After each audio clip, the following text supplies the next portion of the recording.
আসসালামু আলাইকুম everyone, welcome to my channel প্রিয়তর। মাথার কালো ঘন চুল আমাদের সৌন্দর্য অনেক গুণ বৃদ্ধি করে, কিন্তু পরিবেশ দূষণ, আবহাওয়া পরিবর্তন ও পানিতে কেমিক্যালের উপস্থিতির জন্য আমাদের চুলের প্রচুর ক্ষতি হয়। এছাড়া সময়ের অভাবে সঠিক যত্ন না নেওয়ার কারণে বেশি খারাপ হয়ে যাচ্ছে আমাদের চুল। এর সঙ্গে পরিবর্তিত জীবনযাত্রার জন্য আজকাল খুব কম বয়সী চুল পেকে যাচ্ছে অনেকেরই।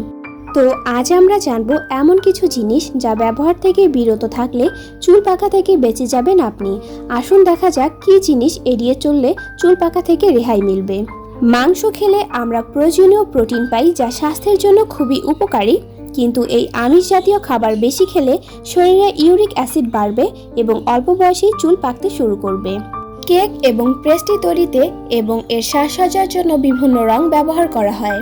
এটি উপস্থাপনা উন্নত করতে পারে এবং প্রেসারভিং লাইফ বাড়াতে পারে, তবে এই ধরনের জিনিসগুলো চুলের জন্য মোটেও ভালো নয়। তাই এই সব খাবার কম খেলে চুল পাকবে ঠিক বয়সেই।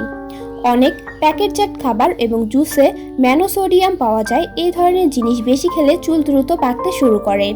তাই এই ধরনের ডায়েট থেকে দূরে থাকাটা লাভজনক বলে প্রমাণিত হয়েছে।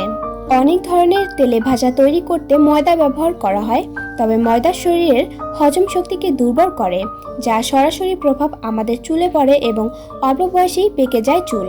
চিনির স্বাদ আমাদের যতই আকৃষ্ট করুক না কেন, তবে এটি আমাদের স্বাস্থ্যেরও ক্ষতি করতে পারে।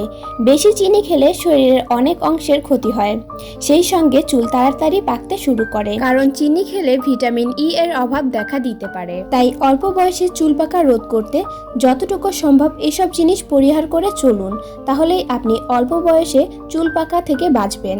তো বন্ধুরা, এই ছিল আমার আজকের ভিডিও। আশা করছি আজকের ভিডিওটি আপনাদের কাছে ভালো লাগবে।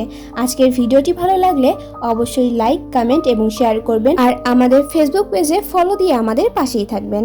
সবাই ভালো থাকবেন, সুস্থ থাকবেন। আল্লাহ হাফেজ।